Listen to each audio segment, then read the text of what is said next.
बोली वृंदावन बिहारी लाल की जय। बोली रसिक बिहारी लाल की जय। बोली बरसाने वाली की जय। श्रद्धालु व्यास जी का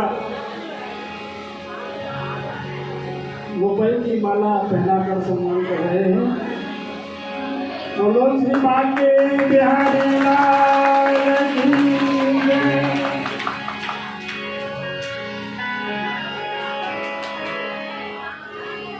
देखिए, एक यदि माता पिता की सेवा कर रही हो तो किसी मंदिर में जाने की भी जरूरत नहीं, कोई यज्ञ करने की भी जरूरत नहीं। सबसे बड़ा तीर्थ है माता पिता, सबसे बड़ा यज्ञ है माता पिता। द्वारका में जब द्वारका लीला की समाप्ति के बाद एक पुंडलीक नाम का माता पिता का बहुत बड़ा सेवक हुआ था, पुत्र। उसके माता पिता को कोढ़ हो गया था, कोढ़, और दिन रात वो अपने माता पिता की सेवा में ही लगा रहता था। और पता है, उसकी मातृ पितृ भक्ति से प्रसन्न होकर के स्वयं भगवान उसकी चौखट पर गए और आवाज लगाई, कुंडली, बेटा कुंडली, देख मैं तुझे दर्शन देने आया हूँ। पुत्र बाहर आ गए, देखो मैं तुम्हें दर्शन देने आया हूँ। कुंडली बोला, भगवान जिसके कारण आप मुझे दर्शन देने आए हो ना, मैं उन्हीं की सेवा में लगा हूँ। और जब तक मैं सेवा से निवृत्त होऊंगा प्रभु, तब तक आप इस ईंट पर खड़े रहिए। एक ईंट फेंकती भाग और ठाकुर इस ईंट पर खड़े रहे।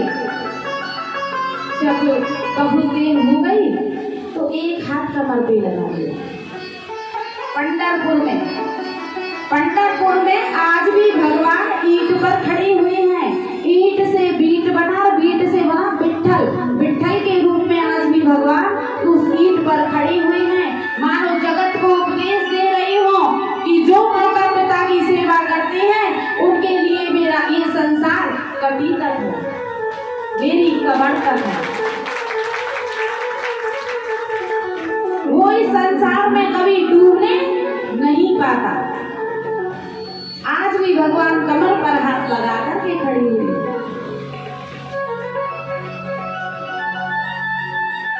सबसे बड़ा तीर्थ, सबसे बड़ा महायज्ञ है माता पिता की सेवा, सबसे बड़ा यज्ञ। लक्ष्मी नारायण का रूप है हमारे माता पिता। इस संसार में पुत्र भी मिल जाता है दोबारा। पुत्र, यदि पुत्र को कुछ हो जाता है तो वो दोबारा वो भी मिल जाता है। पत्नी मर जाती है तो वो भी मिल जाती है। पति मर जाता है तो दोबारा वो भी मिल जाता है। लेकिन माता पिता संसार में दोबारा नहीं मिलते। लक्ष्मी नारायण का रूप है माता पिता। संसारी सागर है अगर, संसारी सागर है अगर, तो माता पिता भी नाव है। संसार क्या है? सागर। और इस सागर को कैसे पार किया जा सकता है? माता पिता की सेवा की नाव के द्वारा। संसारी सागर है अगर, तो माता पिता भी नाव हैं। और जिन्होंने की सेवा इनकी, उनका भव से बेड़ा पार है, उनका भव से बेड़ा पार है। और जो दुखाते आत्मा, और जो दुखाते आत्मा बेडूबते मझधार है। देखिए, माता पिता की बद्दुआ से संसार में परमात्मा भी नहीं बचा सकते। माता पिता यदि बद्दुआ दे दे तो संसार में उसको बचाने वाले परमात्मा भी नहीं है। भगवान ने माता पिता को अपने से भी ऊंचा स्थान दिया है। जो दुखाते आत्मा बेडूबते मझधार है, और माता पिता संसार में मिलते ना बारंबार हैं, मिलते ना बारंबार हैं। माँ का आंचल है वो, माँ के आंचल में मानवता पलती है। क्या पलती है? मानवता।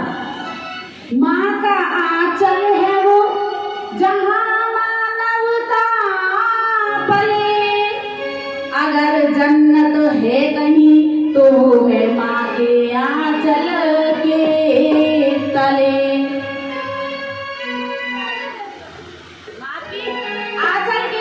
माँ के आंचल में जन्नत है।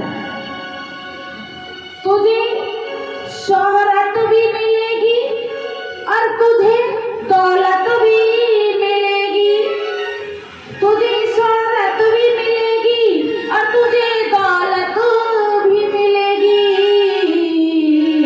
ले ले माँ बाप की दुआ, तुझे जन्नत भी मिलेगी। ले ले माँ बाप की दुआ, तुझे जन्नत भी मिलेगी। जन्नत दूर नहीं है। घर में माता पिता पानी के लिए तरस रहे हो और आप घड़ा उठा करके मंदिर में जाइए, परमात्मा कभी स्वीकार नहीं करेंगे, कभी नहीं करेंगे। गोविंद आपके घर में बैठे हुए हैं, पहले उनकी सेवा कीजिए, उनका आशीर्वाद लीजिए, तब मंदिर में जाइए। वहां भी गोविंद है और वहां भी गोविंद है। लक्ष्मी नारायण है माता पिता, उनकी सेवा कीजिए। यदि दुआ चाहिए, इस संसार सागर को पार करने की यदि नाव चाहिए तो ये नाव है हमारे माता पिता। बोली वृंदावन बिहारी लाल की जय। तो यहाँ माता पिता से भगवान ने उनकी इच्छा पूछी कि आप हमें बताइए कि आपकी इच्छा क्या है। तो देखिए, माता देवकी ने तो ऐसी चीज मांगी, लेकिन माता यशोदा ने उनसे बढ़कर चीज मांगी। एक बार माँ यशोदा से भी पूछा था भगवान ने, तो माँ यशोदा ने कहा कि पुत्र, तेरे चेहरे के अलावा कोई मुझे याद ही ना आए, बस यही वर मांगती हूँ। तेरे सिवा कोई कुछ याद ही ना आए, बस यही मांगती हूँ। और माता देवकी से पूछा तो माता देवकी ने कहा कि पुत्र, जो मेरे 6 पुत्र मर गए हैं ना, बस उन्हें देखना चाहिए। और भगवान ने अपने 6 भाइयों को ला करके माता देवकी को उनके दर्शन दिया। भगवान ने अपनी माता की इच्छा पूरी की। वसुदेव जी से पूछा है, वसुदेव जी ने कहा है कि पुत्र, बस तेरे नाम को मैं कभी भूल ना पाऊं, बस यही वरदान मांगता हूं। बोली वृंदावन बिहारी लाल की जय। राजा परीक्षित ने सुखदेव जी महाराज से पूछा कि कि शब्द रूप वेद निराकार वेद का प्रतिकार कैसे करते हैं। शब्द रूप वेद कौन है? शब्द रूप वेद है अथर्ववेद, ऋग्वेद, ये है हमारे शब्द रूप वेद। और निराकार वेद कौन है? परमात्मा, निराकार, जिसका कोई आकार नहीं है।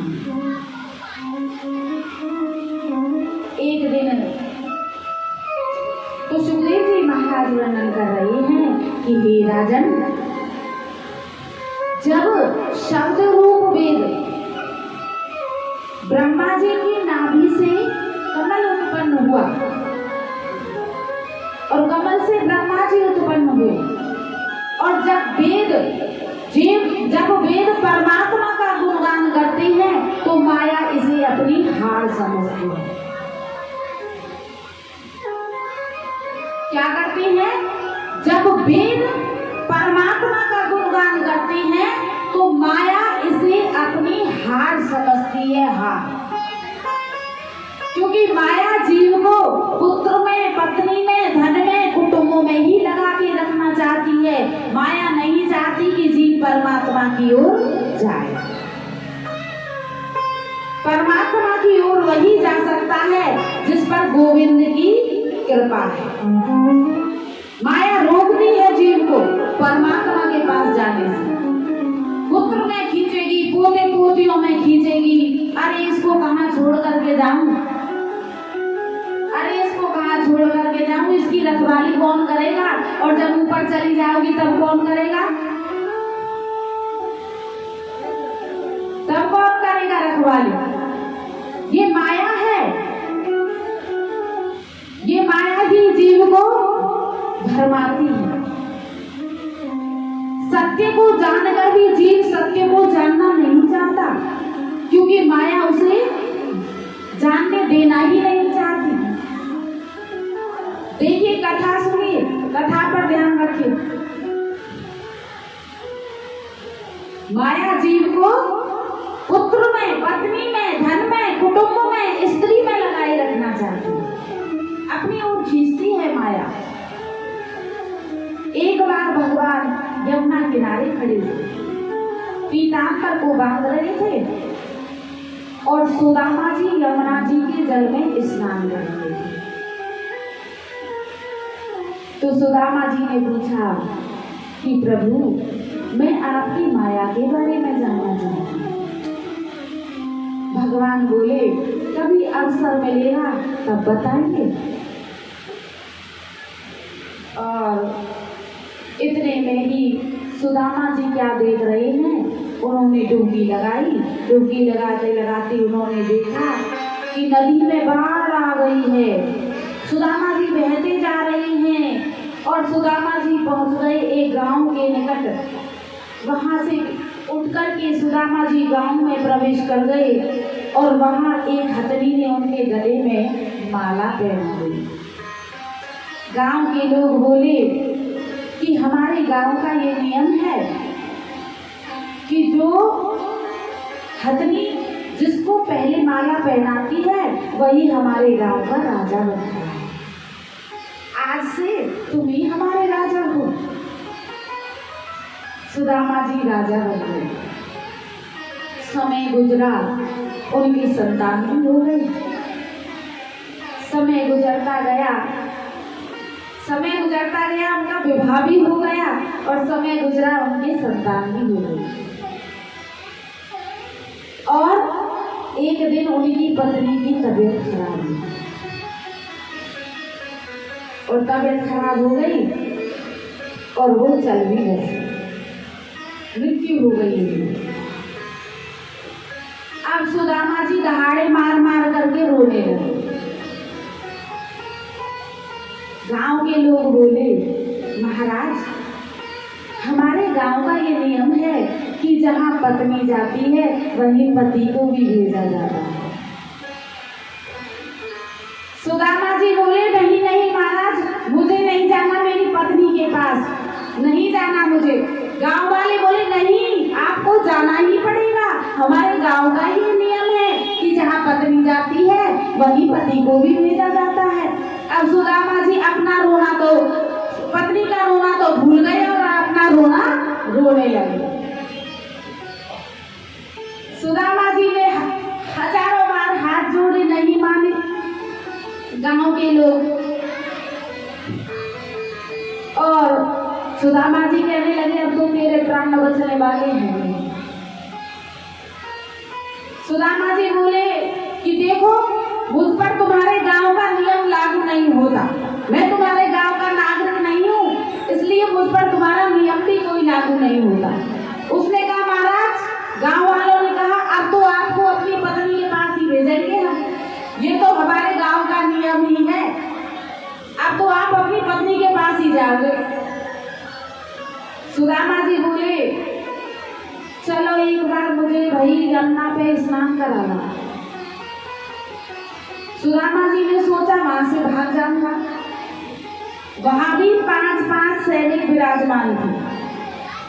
सुदामा जी ने सोचा यहाँ भी दाल गलने वाली नहीं है, पत्नी के पास जाना नहीं चाह रहे हैं। अब पहले रो रहे थे ना, पत्नी पत्नी, यही तो है संसार चक्र, जीते जी की ही तो हाय हाय है, मरे पीछे कौन किसका है। अरे जल्दी निकालो, कहीं भूत और ना बन जाए थोड़ी देर में। और यदि हवा प्रवेश कर गई और मैं उठे ना, कोई नजर भी नहीं आएगा पास में, इसमें तो भूत आ गया। ये है संसार चक्र, ये है माया, और इसीलिए जीव को भरमा रखा है, इसी भ्रम में जी रहा है जीव, सत्य को जानता है। एक और कोरोना ने तो कीड़े मकोड़ों से भी जिंदगी गई गुजरी कर दी, तो भी जीव की आंख नहीं हो रही, तो भी जीव उसी माया में जी रहा है। कोई छींकते मर गया, कोई खांसते मर गया। जैसे कीड़े मकोड़े पैर के नीचे आते ही मर जाते हैं ना, ये कंडीशन हो गई जीव की। तो सुदामा जी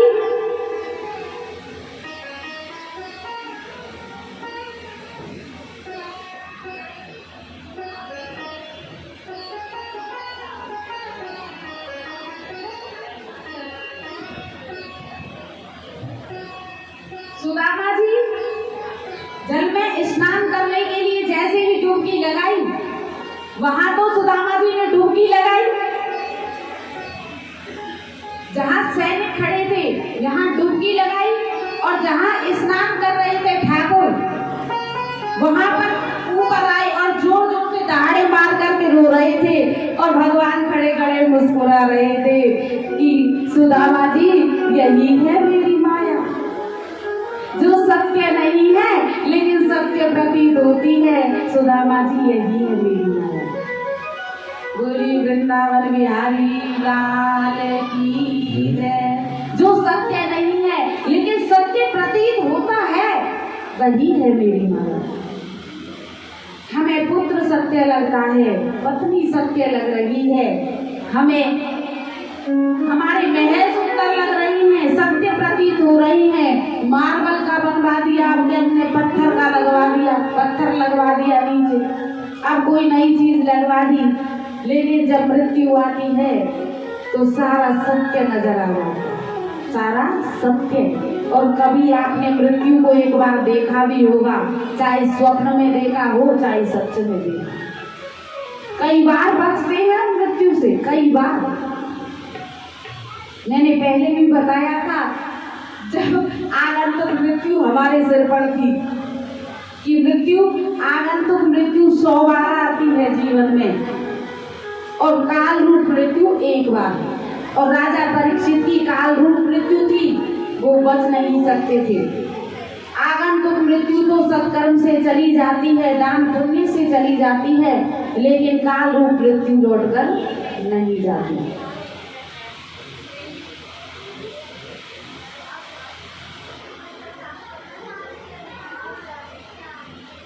बोलिए वृंदावन बिहारी लाल की जय, राधे रानी की जय।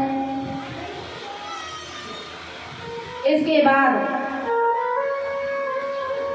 भगवान सुखदेव जी महाराज, हमारे गुरुदेव सुखदेव जी महाराज राजा परीक्षित को बता रहे हैं कि उद्धव जी जान गए कि प्रभु धराधाम को छोड़ करके जाना चाहते हैं और रोते रोते भगवान के पास आए। गोविंद गोविंद, मैं भी आपके साथ चलूंगा, मैं आपके साथ चलूंगा गोविंद, मुझे तो आपके बिना रहने की आदत ही नहीं है गोविंद, मैं आपके बिना कैसे रहूंगा, मुझे भी अपने साथ लेकर के जाइए ठाकुर। भगवान कहते हैं उद्धव जी, इस संसार में जीव अकेला ही आता है और अकेला ही जाता है। ना तुम मेरे साथ आए थे तो जाने का तो प्रश्न ही नहीं उठा उद्धव जी। इस संसार में केवल दो पुरुष मनुष्य के साथ में जाते हैं, एक पुण्य पुरुष और एक पाप पुरुष। एक पुण्य पुरुष और एक पाप पुरुष। वो धन साथ में जाता है जिसे हमने सत्कर्म में लगाया, वो धन संग में जाता है।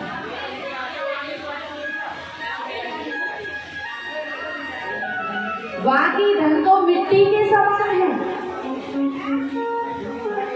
बाकी धन तो मिट्टी के समान है। जिस धन को हमने धर्म में लगाया है केवल वो ही धन हमारे साथ जाता है।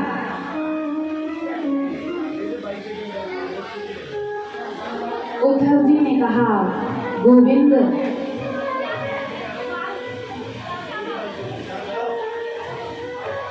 उद्धव जी ने कहा गोविंद, देखिए आज अंतिम दिवस की कथा है, अंतिम दिवस की, और आज ये वो ज्ञान की गंगा है, वो ज्ञान की गंगा है जो हमें सीधा मुक्ति की धाम की ओर लेकर के जाती है। उद्धव जी भगवान के पास आई हैं कि ठाकुर मैं भी आपके साथ चलूंगा, मैं आपके बिना कैसे रहूंगा गोविंद। भगवान समझा रहे हैं कि जीव इस संसार में अकेला आता है उद्धव जी, और अकेला ही जाता है। जब तुम मेरे साथ आई नहीं थे तो साथ जाने का तो प्रश्न ही नहीं उठता उद्धव जी।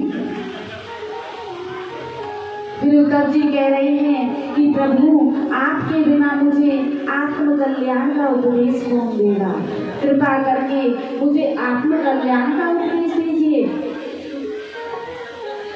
गोविंद कहते हैं उद्धव जी, इस संसार में अपनी आत्मा से बड़ा गुरु कोई भी नहीं होगा। क्या कह रहे हैं ठाकुर? इस संसार में अपनी आत्मा से बड़ा गुरु कोई भी नहीं होता उद्धव जी। लेकिन फिर भी यदि आप पूछ रहे हो तो मैं तुम्हें आत्मकल्याण का उपदेश दूंगा।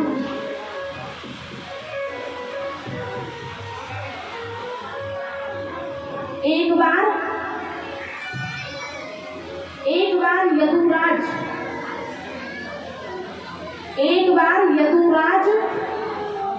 यदुराज ने दत्तात्रेय जी से पूछा। दत्तात्रेय जी आनंदमय होकर विचरण कर रहे थे तो यदुराज ने उनसे पूछा कि हे ठाकुर, जिस काम और क्रोध की अग्नि से ये सारा संसार जल रहा है गोविंद, वो काम और क्रोध की अग्नि आपको क्यों नहीं जला पा रही है? किसने पूछा? यदुराज ने। किससे कहा? दत्तात्रेय जी से। आनंदमय होकर विचरण कर रहे थे, आनंदमय होकर के, क्योंकि उदासी तो संसारियों के मुख पर रहती है। कोई पत्नी के कारण दुखी, कोई धन के कारण दुखी, कोई मकान के कारण दुखी, कोई शरीर से दुखी, कोई मन से दुखी। लेकिन साधु सन्यासी तो आनंदमय विचरण करते हैं, आनंदमय होकर के। और जब आनंदमय विचरण करते हुए देखा तो कह रही हैं, जिस काम और क्रोध की अग्नि से ये सारा संसार जल रहा है, वो काम और क्रोध की अग्नि आपको क्यों नहीं जला पा रही है दत्तात्रेय जी?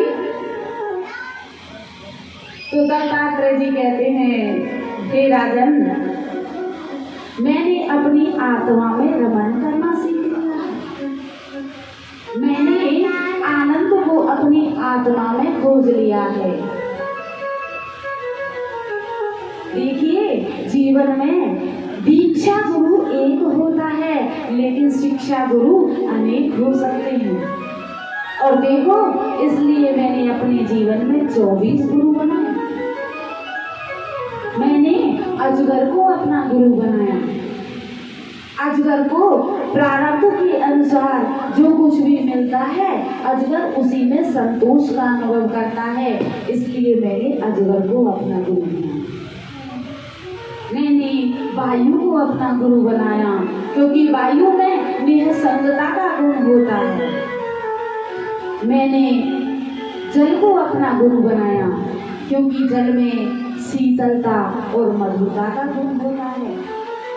इसलिए मनुष्य को चाहिए कि जीवन में शीतल और मधुर व्यवहार करे। मैंने अग्नि को गुरु बनाया। अग्नि क्या करती है? अग्नि किसी के साथ पक्षपात नहीं करती।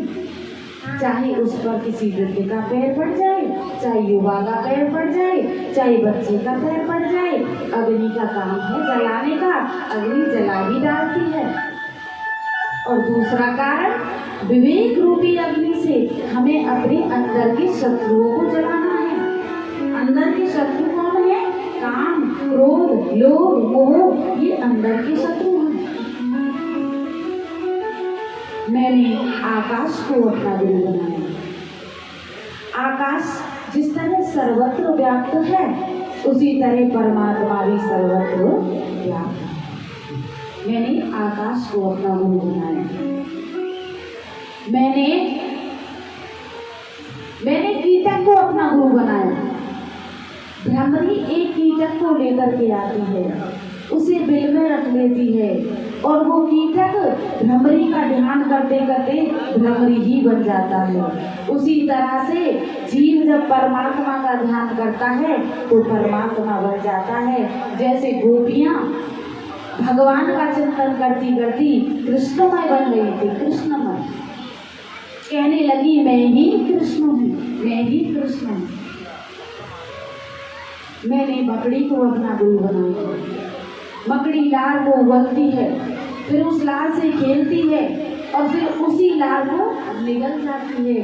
परमात्मा भी उसी तरह से इस सृष्टि की रचना करते हैं, उसका पालन करते हैं, और उसका संहार भी परमात्मा ही करते हैं। इसलिए मैंने मकड़ी को गुरु बनाया।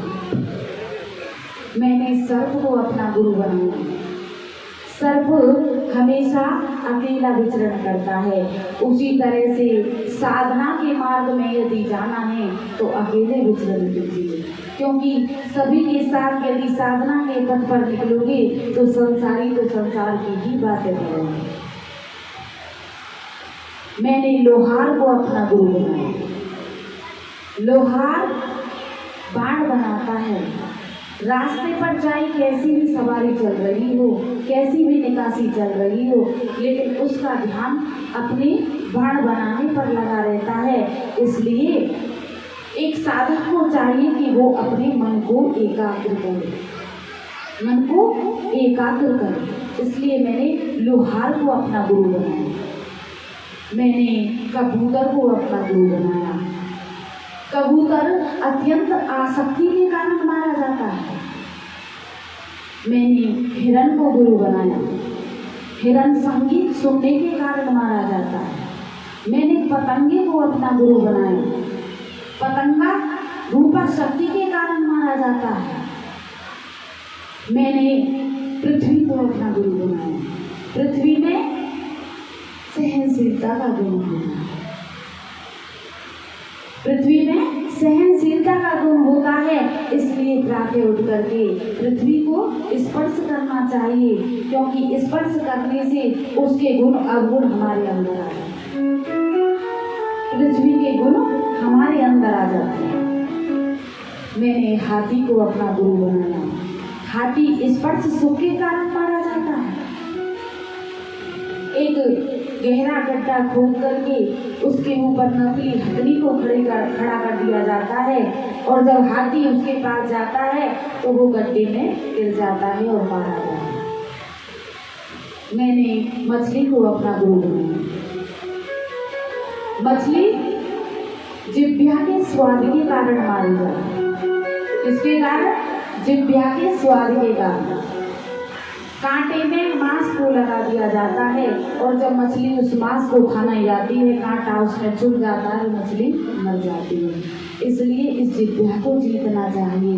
इसलिए मैंने जिह्वा को गुरु बनाया, रसना को गुरु बनाया, क्योंकि जिसकी जीभ बिगड़ जाती है उसका जीवन भी बिगड़ जाता है, उसका जीवन भी बिगड़ जाता है। इसलिए जीव को वश में करना चाहिए। अनेक रोग हमारे जीव के कारण ही तो होते हैं। शुगर की बीमारी है, डॉक्टर ने मीठे की मना कर दी, लेकिन जीव तो बस में है ही नहीं। इसलिए जीव को बस में करना चाहिए। इस तरह भगवान ने उद्धव जी को दत्तात्रेय का और वेदव्यास का संवाद सुनाया। भगवान कहते हैं, उद्धव जी, जो ये ऋषि मुनि हैं, ये एक भिक्षु का उपदेश देते हैं इस मन को जीतने के लिए। मन को जीतने के लिए एक भिक्षु का उपदेश देते हैं। वो भिक्षु गीता में तुम्हें सुनाता हूँ। एक ब्राह्मण था, उज्जैन में एक ब्राह्मण रहता था, और उस ब्राह्मण ने अतुलित संपदा कमाई। उस ब्राह्मण ने अत्यधिक संपदा कमाई, लेकिन उस ब्राह्मण ने उस संपदा को ना तो दान में लगाया, ना स्वयं के ऊपर खर्च किया, ना अपने कुटुंब को दिया, किसी को भी नहीं दिया। और इस वजह से उसके पंच महाभूत के देवता उससे नाराज हो गए और उसकी सारी संपत्ति नष्ट हो गई। देखिए ये अंतिम दिवस की कथा है, ध्यान से सुनिए। ज्ञान का भंडार भरा हुआ है इस कथा में। ज्ञान का भंडार, भाव से सुनिए इस कथा को।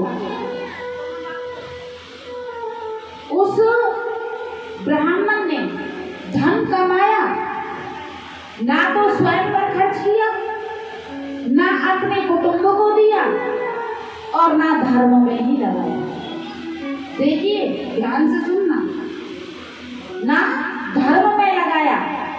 और देखिए, कभी कभी अत्यधिक आसक्ति भी मनुष्य के अंदर वैराग्य को जन्म दे देती है। किसको?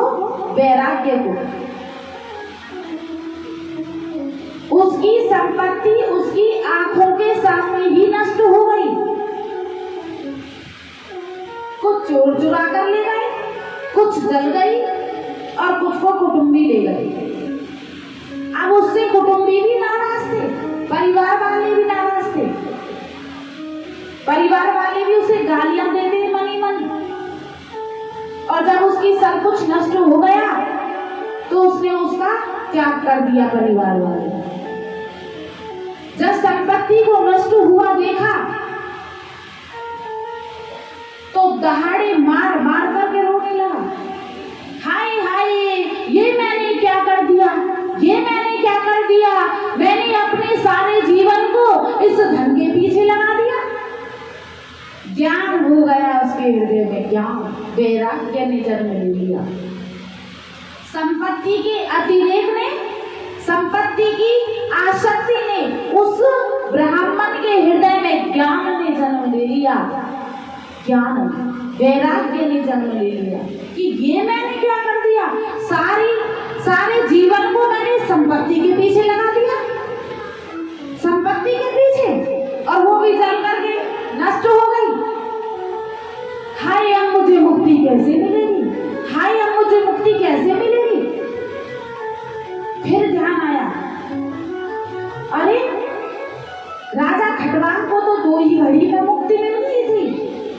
मेरे तो अभी पास बहुत समय है, बहुत समय है मेरे पास तो। और उसने उसी समय घर का त्याग कर दिया। तपस्या करता और भिक्षा मांगने के लिए गांव में आता था। लोग उसके भिक्षा पात्र को छीन लेते, उसके डंडे को छीन लेते, उसके कमंडल को छीन लेते, उसे गालियां देते, कहते अरे इस ढोंगी को देखो, अरे इस ढोंगी को देखो, जब इसके पास कुछ नहीं बचा ना तो ये बाबा जी हो गया, अरे ये बाबा जी हो गया। लेकिन उसने दृढ़ निश्चय कर लिया था कि अब मुझे कभी बोलना ही नहीं है। दृढ़ निश्चय कर लिया उस भिक्षुक ने कि मुझे अब कभी बोलना ही नहीं है। लोग उसके दंड को छीन लेते, कमंडल को छीन लेते, एक शब्द नहीं बोलता था, एक शब्द। पशुओं के जैसे मार लगाते, जैसे पशुओं को बंद कर दिया जाता है पिंजरे में, ऐसे उसे बंद कर देते। लोग उसके ऊपर मूत्र का त्याग कर देते थे, मूत्र का। लेकिन उस दृढ़ निश्चयी को देखो, एक शब्द नहीं बोला, एक शब्द। यहाँ तक कि जब वो भोजन करने बैठता, लोग उसके ऊपर थूक देते, मूत्र कर देते। लेकिन दृढ़ निश्चय कर लिया कि मुझे अब बोलना ही नहीं है, मुझे अब मुक्ति को प्राप्त करना है। और कहने लगा मेरे दुख का कारण कोई नहीं है, मेरे दुख का कारण कोई नहीं है, मेरे दुख का कारण मैं हूँ, मैं हूँ, मेरे कर्म है, मैं हूँ, मैं हूँ। मेरे दुख का कारण मैं हूँ। और इस शरीर पर तो कोई प्रभाव, मेरी आत्मा पर तो कोई प्रभाव पड़ने वाला है नहीं। जो प्रभाव पड़ेगा मेरे शरीर पर ही पड़ेगा, पिटेगा तो ये शरीर, लेकिन आत्मा पर तो कोई प्रभाव पड़ने वाला है नहीं। और सारे दुखों का कारण ये मन है, ये मन है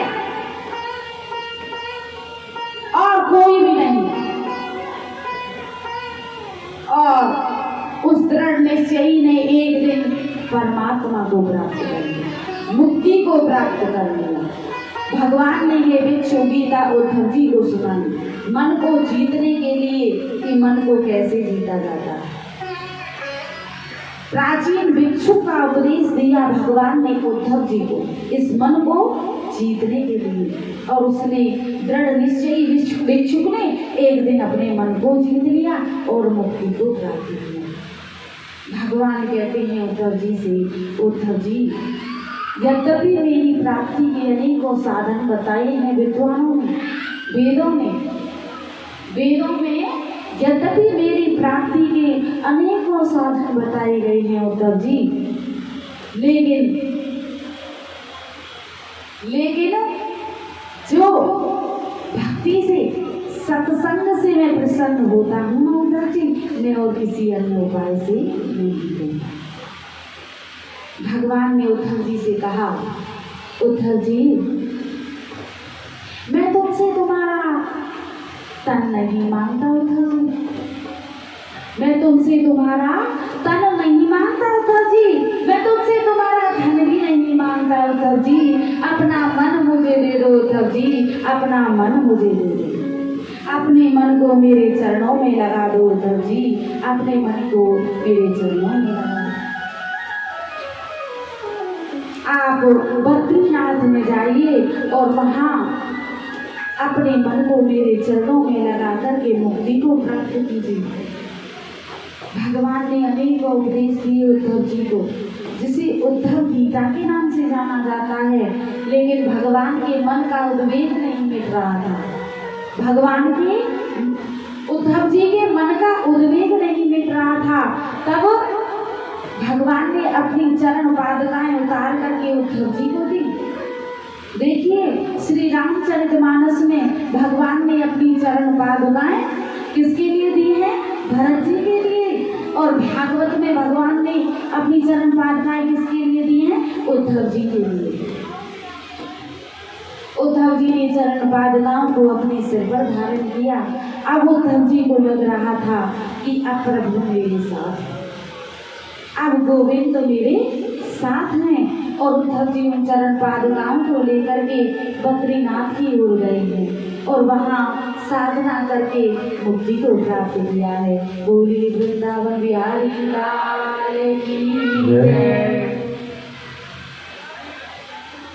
अब भगवान ने सोचा कि महाभारत को निमित्त बना करके मैंने पृथ्वी का भार कम कर दिया, पौंड्रक का वध किया, जरासंध का वध किया, भगवान ने पृथ्वी के भार को कम किया।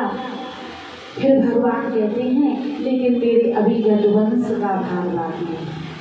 किसका भार बाकी है? यदुवंश का भार बाकी है, इसे और कम करना है, क्योंकि यदुवंश की अतुलित संपदा, यदुवंश में द्वारका में स्वयं महालक्ष्मी का निवास है, स्वयं महालक्ष्मी का, रुक्मणी जी का, लक्ष्मी का अवतार है रुक्मणी जी। ये यदुवंशी भविष्य में जीते भी नहीं जा सकेंगे, इसलिए यदुवंश का विनाश जरूरी है। और इसके लिए भगवान ने संतों को निमित्त बनाया। किसे? संतों को। पिंडारक तीर्थ में अनेकों संत महात्मा बैठे हुए थे और यदुवंशियों के बच्चों को मजाक करने की सूझी। वो भगवान श्री कृष्ण के पुत्र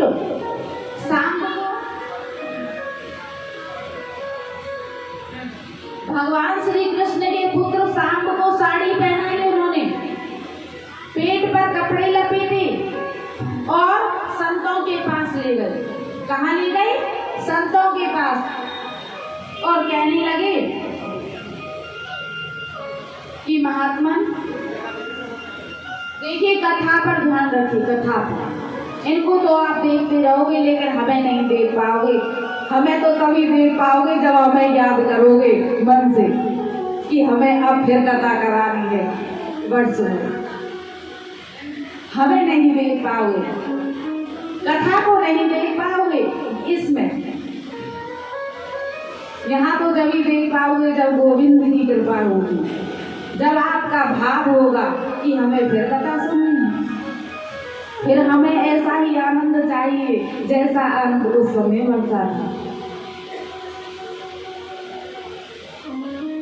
तो यहाँ उद्धव जी कह रहे हैं, भगवान कह रहे हैं, संतों ने ध्यान लगाया। यदुवंशियों के बालकों ने पूछा कि ऋषिवर, इस स्त्री के पुत्र होगा या पुत्री? और संतों ने ध्यान लगा करके देखा और ध्यान में भगवान की ही प्रेरणा से संतों ने कहा, किसकी प्रेरणा से? भगवान की ही प्रेरणा से संतों ने कहा कि इसके पेट से एक मूसल जन्म लेगा और उस मूसल से तुम सारे यदुवंशियों का विनाश हो जाएगा। देखिए, कभी भी संतों से मजाक नहीं करनी चाहिए, संतों से कभी भी मजाक नहीं करनी चाहिए। मजाक का इतना बड़ा फल मिला यदुवंशियों को। उन्होंने ये बात घर जाकर के कही और सत्य में ही उस रात्रि उसके पेट से एक मूसल ने जन्म लिया। उस मूसल का चूरा किया गया, उस मूसल का चूरा किया गया और उस चूरे को समुद्र के किनारे फेंक दिया गया, जिससे एरका नाम की घास उत्पन्न हुई। और जो कील बची थी उस कील को समुद्र में फेंक दिया गया। उस कील को एक जरा नाम के व्याघ्री मछुआरे से खरीद लिया। वो मछली के पेट में चली गई थी और मछली से मछुआरे ने प्राप्त की और मछुआरे से जरा नाम के व्याघ्र ने प्राप्त की और जरा नाम के व्याघ्र ने उसे आगे बाढ़ पर लगा दिया। भगवान ने यदुवंशियों से कहा कि हमको संतों का श्राप लगा है, इसलिए हमें प्रवास तीर्थ में जाकर के ब्राह्मणों का पूजन करना चाहिए, गौ की सेवा करनी चाहिए, क्योंकि सत्कर्म करने से पापों का क्षय होता है। अब भगवान की ये बात तो यदुवंशियों ने मान ली, लेकिन वहां जाकर के उन्होंने शराब पी, उन्होंने ब्राह्मणों का पूजन भी किया, उन्होंने गौ की सेवा भी की, लेकिन वहां शराब पी ली। वो शराब पीने में तो मीठी होती है, लेकिन उसे पीने से बुद्धि भ्रष्ट हो जाती है और यदुवंशी आपस में ही लड़ने लगे। और जो वहां घास उत्पन्न हुई थी, उस एर का नाम की घास को वो उखाड़ते और जब एक दूसरे पर फेंकते थे तो वो वज्र के समान प्रहार करती थी, वज्र के समान, क्योंकि संतों का श्राप लगा हुआ था कि इस मूसल से तुम यदुवंशियों का विनाश होगा, और वो उसी मूसल की घास थी। इसलिए जैसे ही वो उखाड़ कर फेंकते, वो वज्र के समान प्रहार करती और यदुवंशी आपस में लड़ लड़ करके मरने लगे। बलदेव जी बचाने के लिए दौड़े, कृष्ण जी बचाने के लिए दौड़े, लेकिन उन्होंने किसी की भी नहीं मानी, क्योंकि उनका तो विनाश होना था, ये तो भगवान भी चाह रहे थे। बलदेव जी ने समुद्र के किनारे बैठ करके अपने प्राणों का त्याग कर दिया, जो उनसे अपने शरीर को छोड़ दिया। इधर भगवान श्री कृष्ण एक पीपल के वृक्ष के नीचे आए। कहाँ आए हैं? पीपल के वृक्ष के नीचे। और पीपल के वृक्ष के नीचे बड़ा अद्भुत सौंदर्य भगवान का उस समय प्रकट हो रहा था। अद्भुत सौंदर्य, अद्भुत शोभायमान हो रहे थे ठाकुर उस समय। सिर पर मोर का मुकुट, कानों में मकराक्र कुंडल, पीला पीला पीतांबर फर फहरा श्याम शरीर पर, कंधे पर यज्ञोपवीत, गुप्त की माला घुटनों से नीचे लटक रही है। एक पैर को दूसरे पैर पर रख करके बैठे हैं, पैर में कमल चिन्ह शोभित है। कमल चिन्ह ऐसे चमक रहा है जैसे हिरण का मुख। विभिन्न आयुध, भगवान के आयुध कौन कौन से हैं? शंख चक्र गदा पद्म, भगवान की मूर्तिमान होकर के सेवा कर रही हैं, मूर्तिमान होकर के सेवा कर रही हैं ठाकुर की। शंख चक्र गदा पद्म, दारू काया, गरुड़ ध्वज रथ को लेकर के भगवान का सारथी दारू काया और रथ से नीचे गिर पड़ा। प्रभु मैं इस रथ को चलाऊं तो किशोर, प्रभु मुझे तो कुछ दिखाई ही नहीं दे रहा, मैं किशोर चलाऊं नाथ इस रथ को, मुझे कुछ दिखाई ही नहीं दे रहा। और दारू ने जैसे ही पीछे मुड़ करके देखा, भगवान का गरुड़ ध्वज रथ आकाश में उड़ रहा था। कहाँ उड़ रहा था? आकाश में। भगवान का गरुड़ ध्वज आकाश में उड़ गया। भगवान कहते हैं कि दारू, यहाँ जो कुछ हो रहा है ना, ये मेरी मर्जी से हो रहा है, इसलिए तुम अश्रु मत बहाओ और द्वारका में जाकर के सूचना दो कि यदुवंशियों का विनाश हो चुका है, और उनसे कहना कि आज थोड़ी देर में ही द्वारका समुद्र में डूबने वाली है, इसलिए तुम सभी अर्जुन के साथ इंद्रप्रस्थ के लिए निकल जाओ। क्या कह रही है भगवान? सारथी से कि सारथी दारू का नाम है भगवान के सारथी का, कि यदुवंश द्वारका में जाकर के तुम सूचना दो कि यदुवंशियों का विनाश हो चुका है और द्वारका अब थोड़ी देर में समुद्र में डूबने वाली है, इसलिए तुम अर्जुन के साथ इंद्रप्रस्थ के लिए निकल जाओ। ये तुम्हारी दिल्ली, इंद्रप्रस्थ कहते हैं इसको। इंद्रप्रस्थ के लिए निकल जाओ। इधर जरा नाम के व्याध ने भगवान के पैर में जो कमल चिन्ह चमक रहा था ना, उसे क्या समझा? हिरण का मुख। कुछ में लिखा है आंख भी। और जैसे ही जरा नाम के व्याध ने बाण छोड़ा, भगवान के तलवे से रक्त की धारा बह गई। जरा नाम का व्याध आया, गोविंद आप मेरी वजह से इस जरा नाम को छोड़ करके जाएंगे क्या? मेरी वजह से इस तरह धाम को छोड़ कर जाएंगे गोविंद।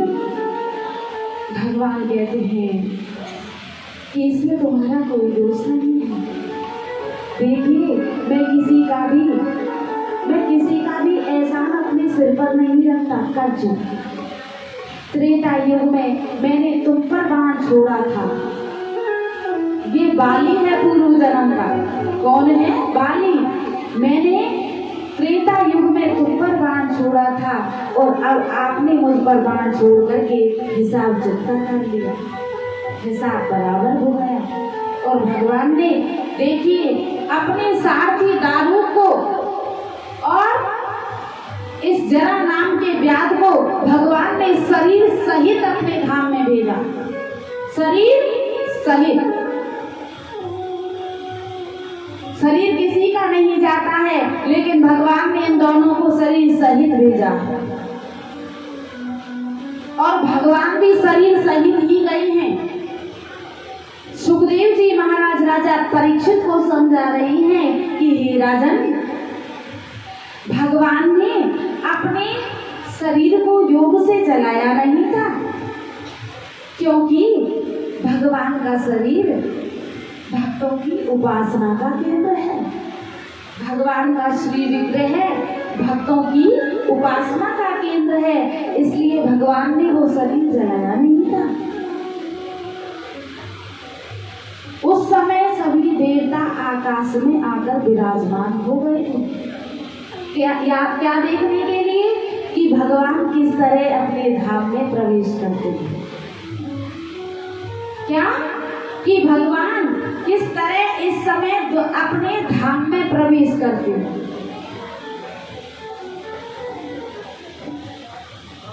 भगवान ने अपने धाम में योग से कब प्रवेश किया, इसको कोई भी देवता नहीं जान पाया।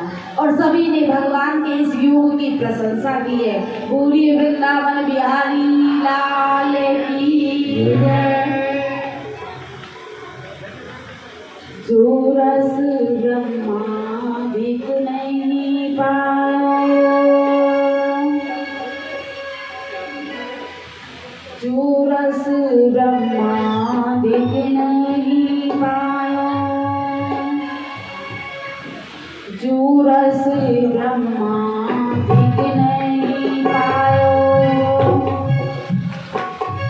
वो जो रस ब्रह्मा दिख नहीं पायो, सो गोकुल की कलिन बहायो,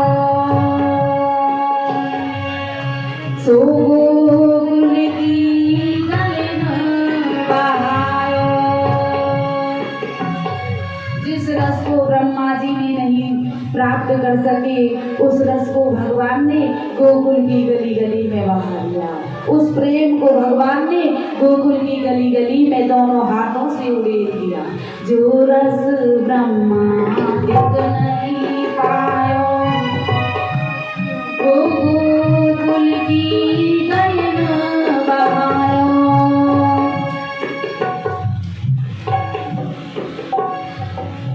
जो ब्रह्मा मुनि सब पारी न पावे, सुर ब्रह्मादि के पारी न पावे, सो अधरन पे मुरली धारे, सो अधरन पे मुरली धारे, सुर ब्रह्मादि के पारी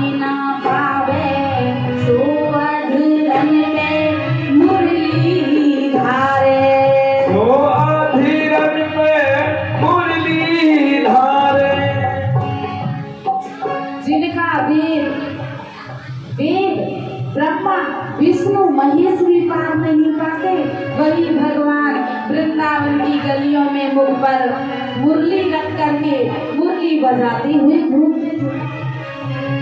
आज भगवान अपने धाम में प्रवेश कर गए। आज ठाकुर अपने धाम में प्रवेश कर गए। बोली वृंदावन बिहारी लाल की जय, बोले राधा रानी की जय, बोली रसिकों की सरदार की जय। भगवान ने अपने धाम में प्रवेश कर लिया। सुखदेव जी महाराज राजा परीक्षित को समझा रहे कि राजन देखिए, सुखदेव जी महाराज ने राजा परीक्षित से कलयुग का वर्णन किया। किसका वर्णन किया है? कलयुग का, कलयुग के गुण का और दोषों। कृते युग ध्यायते विष्णु, कृते युग ध्यायते विष्णु, त्रेतायाम यजतो मखै, द्वापरे परिचर्यायां कलौ तद्धरि कीर्तना। राजन, जो सिद्धि, जो मुक्ति सतयुग में भगवान का नाम रखने से, ध्यान करने से, द्वापर में, त्रेता में यज्ञ करने से और द्वापर में भगवान श्री हरि के चरणों की पूजा करने से भी प्राप्त नहीं होती। हे राजन, वही मुक्ति, वही सिद्धि कलयुग में केवल कलौ तद्धरि कीर्तना, कीर्तन से प्राप्त हो जाती है। ये कलयुग का सबसे बड़ा गुण है राजन।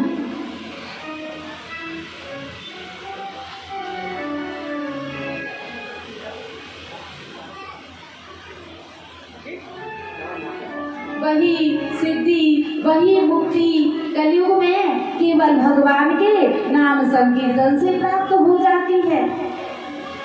क्यों हो जाती है? क्योंकि कलयुग में मनुष्य 8 घंटे बैठकर परमात्मा का भजन नहीं कर सकता। यदि वो परमात्मा का नाम ही ले ले तो ये तो बहुत बड़ी बात है। नाम ही ले ले तो क्या कलयुग का विलासी मनुष्य यज्ञ कर सकता है? क्या कलयुग का विलासी मनुष्य हजार वर्षों की तपस्या कर सकता है?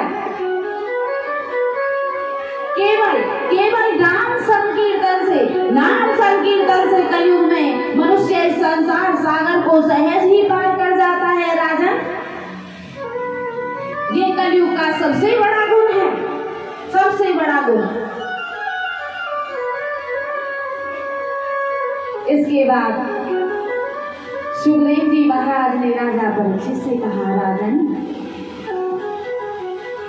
इस पशु बुद्धि का त्याग कर दीजिए राजन, इस पशु बुद्धि का त्याग कर दीजिए राजन, कि तक्षक नाग आएगा मुझे डस लेगा और मैं मर जाऊंगा राजन। राजन, इस शरीर का ये सुख दुख, ये जीवन मरण, ये शरीर के धर्म है राजन, आत्मा के नहीं। सुखदेव जी महाराज राजा परीक्षित को समझा रहे हैं कि ये शरीर के धर्म है राजन, ये आत्मा के नहीं। तक्षक नाग आएगा मुझे डस लेगा। तक्षक नाग तुम्हारा कुछ भी नहीं बिगाड़ सकता राजन, वो तुम्हारे सिर्फ शरीर को काटेगा, आत्मा का वो कुछ भी नहीं बिगाड़ सकता। और हे राजन, वो तक्षक किसी और का रूप नहीं, वो भी परमात्मा का ही रूप है। तक्षक भी परमात्मा का ही रूप है राजन, तक्षक कोई और नहीं। राजन, यदि तुम कुछ और सुनना चाहते हो तो मुझे बताओ। यदि तुम कुछ और सुनना चाहते हो राजन तो मुझे बताओ। क्योंकि जब तक मैं यहाँ पर हूँ तब तक तक्षक नाग नहीं आएगा राजन। ध्यान देना क्या कह रहे हैं सुखदेव जी महाराज राजा परीक्षित से कि राजन जब तक मैं यहाँ पर हूँ तक्षक नाग नहीं आएगा, और यदि आ गया राजन तो मेरी दृष्टि से मेरे ब्रह्मनिष्ठ होने के कारण उस तक्षक का विष भी अमृत में बदल जाएगा राजन, अमृत में बदल जाएगा। देखिए कितने ज्ञानी हैं सुखदेव जी महाराज, कितने महाज्ञानी हैं कि कह रहे हैं कि जैसे ही वो आएगा मेरे ब्रह्मनिष्ठ होने के कारण उसका विष भी अमृत में बदल जाएगा राजन, अमृत में बदल जाएगा। इसलिए आपको सुनना चाहते हो, मुझे बताओ।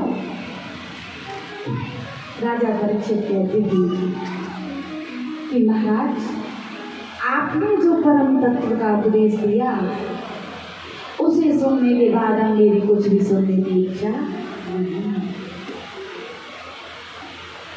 आपने प्रथम और द्वितीय स्कंद को सुना करके प्रथम और द्वितीय स्कंद को सुना तो मुझे भगवान के दोनों चरणों के दर्शन हुए। तृतीय और चतुर्थ स्कंद को सुनने से मुझे भगवान के हस्त कमल के दर्शन हुए। पंचम और षष्ठम को सुनकर के मुझे भगवान की जंघाओं के दर्शन हुए। सप्तम स्कंद को सुनकर के मुझे भगवान की कटी के दर्शन हुए। अष्टम और नवम स्कंद को सुनकर के मुझे भगवान के मुख के और नयन के दर्शन हुए गुरुदेव। दसम स्कंद को सुनकर के मुझे भगवान के हृदय के दर्शन हुए गुरुदेव। और एकादश स्कंद को सुनकर के मुझे भगवान का एक हाथ पर खड़ा हुआ दिखाई दिया गुरुदेव। और द्वादश स्कंद को सुनकर के मुझे भगवान के दोनों हाथ खड़े हुए दिखाई दिए, और मुझे अब ऐसा लग रहा है कि वो मुझे दोनों हाथों से बुला रहे हैं। बोलिए वृंदावन बिहारी लाल की, मुझे दोनों हाथों से बुला रहे हैं।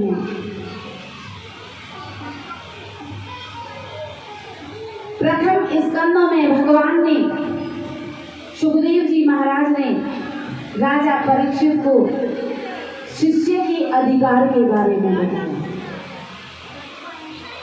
कि शिष्य का अधिकार जब सिद्ध हो जाता है, जब शिष्य बनने के योग्य हो जाता है तो गुरु को ढूंढने की जरूरत नहीं पड़ती, गुरु उसके सामने जाकर के खड़े हो जाते हैं। जब राजा परीक्षित के विलासी जीवन का अंत हुआ, जब राजा परीक्षित एक राजा से राज ऋषि बन गए, तो सुखदेव जी महाराज उनके सामने आकर के खड़े हुए। उन्हें ढूंढने की जरूरत नहीं पड़ी, स्वयं आकर के खड़े हुए। द्वितीय स्कंद में ज्ञान लीला का वर्णन आया, ज्ञान लीला का। तृतीय और चतुर्थ स्कंद में ज्ञान को क्रियात्मक कैसे बना जाए उसका वर्णन आया। प्रहलाद के द्वारा, ध्रुव महाराज के द्वारा ज्ञान को क्रियात्मक कैसे बनाया जाए ये बताया गया।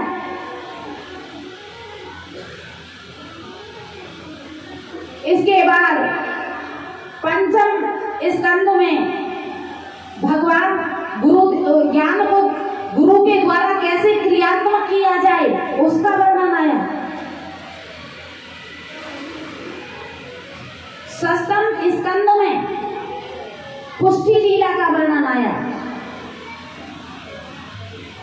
पुष्टि किसे कहते हैं? पुष्टि का मतलब ये नहीं शरीर को हष्ट पुष्ट बनाना। पुष्टि का मतलब है जब हमारी इंद्रियां ज्ञान भक्ति की वैराग्य के रस में डूब जाती है, उसको पुष्टि मिलती है, इंद्रियों को पुष्टि मिलती है।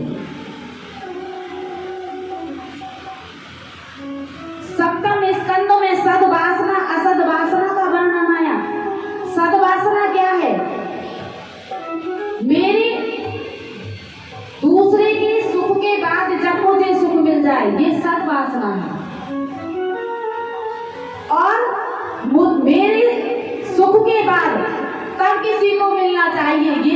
वासना।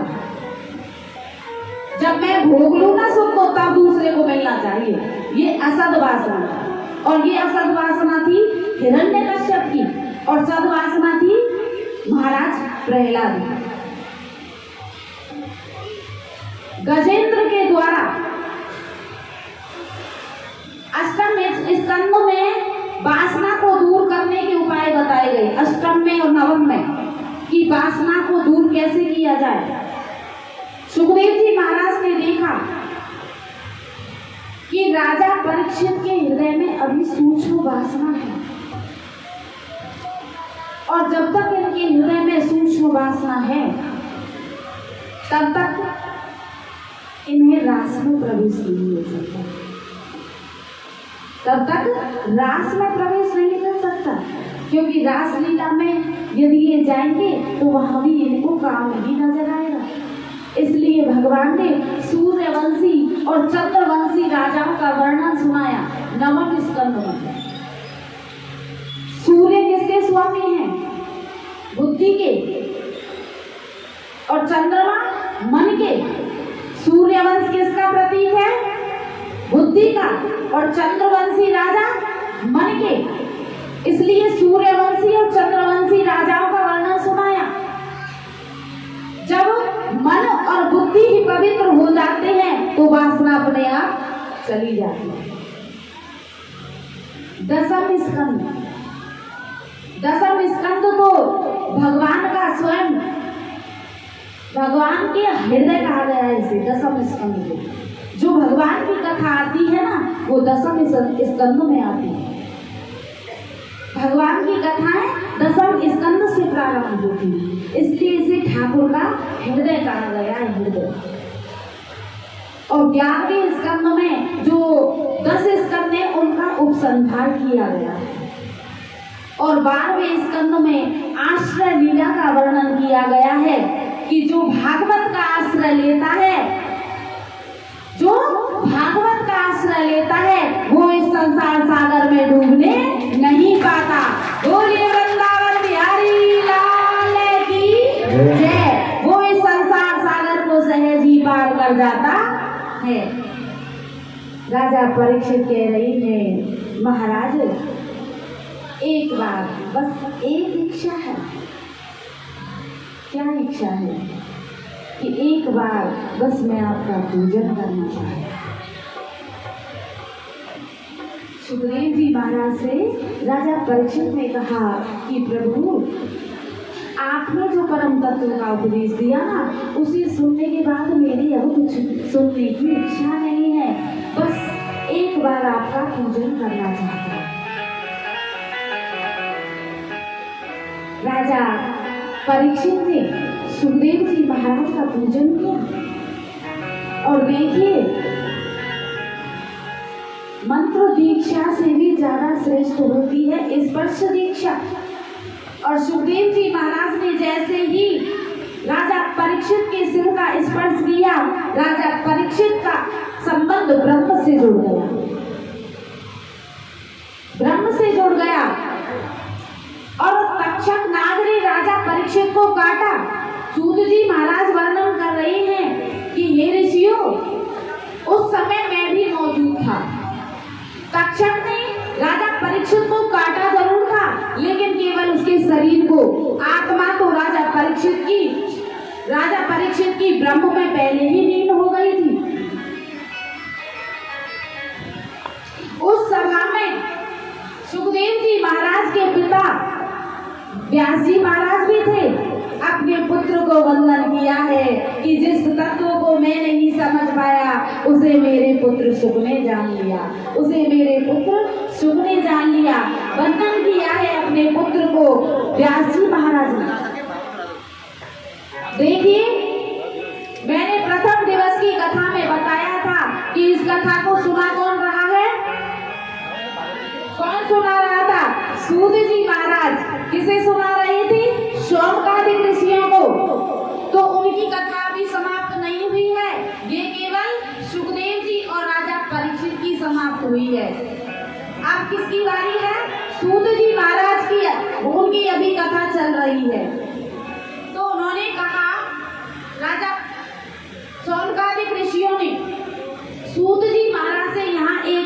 और किया कि महाराज भगवान के धाम गोलोक धाम जाने के बाद राजा परीक्षित ने कौन कौन से कार्य किए। देखिए भगवान के वंश में कौन बचे थे, भगवान के वंश में कौन बचे थे, वज्रनाभ, उनके पौत्र, भगवान के पौत्र वज्रनाभ बचे थे। और पांडवों में कौन बचे थे, राजा परीक्षित। वज्रनाभ को मथुरा के सिंहासन पर बिठाया धर्मराज ने, और राजा परीक्षित को इंद्रप्रस्थ के सिंहासन पर, जो तुम्हारी दिल्ली में। तो एक